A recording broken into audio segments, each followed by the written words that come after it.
বাংলাদেশের সাহসী সন্তান শহীদুল ইসলাম আজ এই জাহাজে চলে যাচ্ছেন এক মহৎ মিশনে। যুদ্ধ বিধ্বস্ত গাজায় পৌঁছে দেবেন মানবিক সহায়তা। গাজার মানুষ আজ খাদ্য, ঔষধ আর পানির তীব্র সংকটে ভুগছেন। নিরস্ত্র শিশু, নারী আর বৃদ্ধরা অপেক্ষায় আছে কেউ আসবে তাদের পাশে দাঁড়াতে। অসহায় মানুষ, শিশুর কান্না, কিন্তু এই যাত্রা মোটেও সহজ নয়।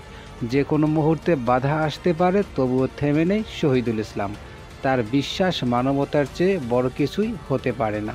ফ্লোরেটিনা জাহাজ শুধু পণ্যই বহন করছে না, এটি বহন করছে মানবতার আলো, শান্তির বার্তা।